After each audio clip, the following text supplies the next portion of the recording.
শনিবার ৬ সেপ্টেম্বর রাত 10:30 চারদিকে খবর ছড়িয়ে পড়ে মসজিদের খতিব আমিনুল হক নোমানীকে নিজ বসতঘরে হত্যা করেছে দুর্বৃত্তরা।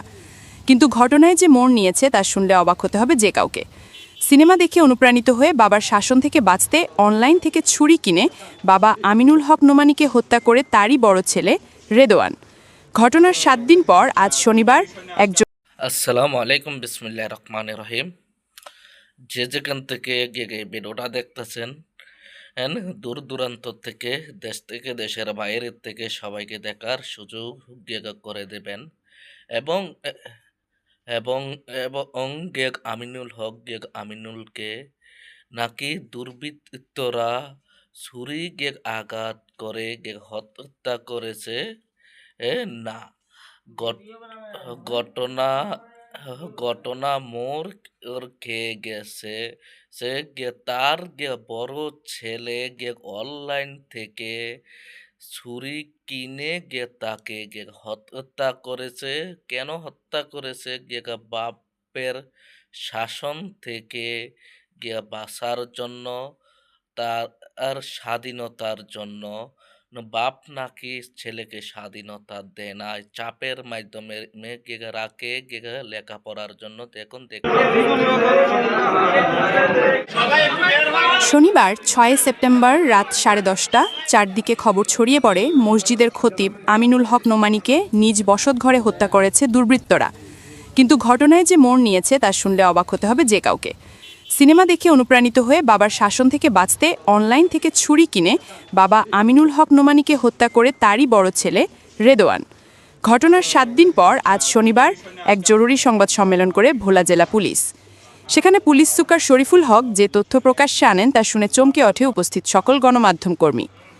সংবাদ সম্মেলনে পুলিশ সুপার জানান, ইসলামী ঐক্য আন্দোলনের জেলা সেক্রেটারি ও উপজেলা মসজিদের খতিব আমিনুল হক নোমানীকে হত্যা করেছে তারই নিজ বড় ছেলে রেদোয়ান। তার ভাষ্যমতে ঘটনার সাথে সম্পৃক্ততা মেলায় বিশেষ অভিযান চালিয়ে ভোলার তজুমুদ্দিন থেকে গ্রেফতার করা হয় ছেলেকে। তিনি জানান, ঘটনায় আরও কেউ জড়িত আছে কিনা তা খতিয়ে দেখা হচ্ছে।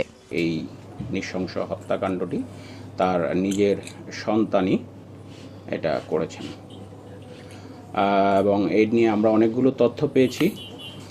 তার সন্তান, এটার একটা অন্যতম কারণ ছিল তার পিতা তাকে অত্যন্ত কড়া শাসনে রাখতেন, এটা তার একটা অভিযোগ। এবং এই ছোট থেকে এই কড়া শাসনের কারণে তার ভিতরে একটা বিক্ষুব্ধ ভাব জন্ম নেয়, ক্ষোভ, এবং তার কাছে মনে হতো যে তার কোনো স্বাধীনতা নেই। সে খুবই, তার পিতার মতো তার সন্তান অত্যন্ত মেধাবী ছাত্র, সে ক্লাসে ফার্স্ট হতো, তারপরেও তার কোনো স্বাধীনতা ছিল না, তাকে প্রচণ্ড মারধর করতো, এরকম তার অভিযোগ। তো এগুলো থেকে তার ক্ষোভ তৈরি হয় এবং বিভিন্ন সময়ে সে বাড়ি থেকে পালিয়ে যাওয়ারও চিন্তা করেছে। বিভিন্ন মুভিও দেখতো, সাইকো টাইপের যে মুভিগুলো আছে এগুলো দেখে, একটা মুভি দেখে তাকে অনুপ্রাণিত করে যে এরকম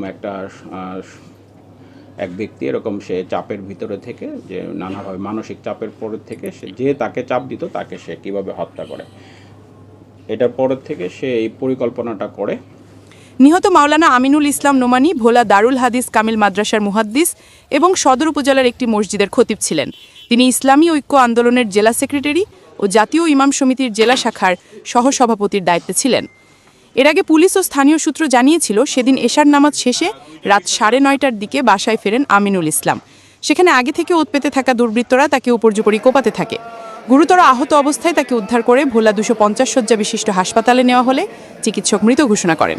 কিন্তু কে জানতো সেই দুর্বৃত্ত তারই নিজ ছেলে। তার যেহেতু ক্যাপ ছিল এবং কালো শার্ট ছিল, ভদ্রমহিলাভাবে তাকে, তার ছিল যে শার্ট পরা অবস্থায় তাকে কেউ দেখে নাই, তাকে কেউ কোনোদিনও চিনতে পারবে না, এটা তার একটা ধারণা ছিল। রাস্তায় উঠে কিছু দূর যাওয়ার পরে একটা অটো পায়, অটোকে যেতে বলে, সে ওই শহর পর্যন্ত আসবে এরকম তাকে অটোকে তাকে প্রস্তাব করলে অটোওয়ালা বলে না, আমি এত দূর যাব না। তখন বলে, আপনি কোন পর্যন্ত যাবেন? যেই পর্যন্ত যাবেন ওই পর্যন্ত যাবো, এটা বলে সে অটোতে। তখন তার হাতে রক্ত ছিল। আসসালামু আলাইকুম, আমার প্রিয় ভাই বোনেরা, আপনারা সবই দেখছেন, সবই শুনছেন।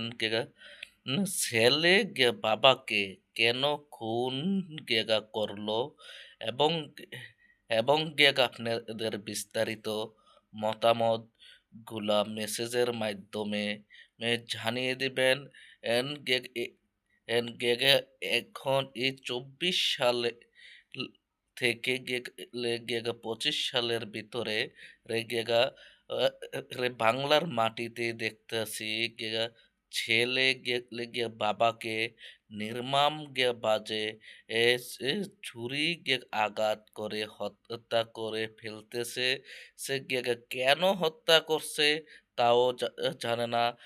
কোন কারণে হত্যা করছে তাও বলতে পারে না। না এরকম জাহিলিদের জমানা চলে এসেছে যে এবারের মতোই বিদায় নিচ্ছি। পরবর্তীতে দেখা হবে। আসসালামু আলাইকুম।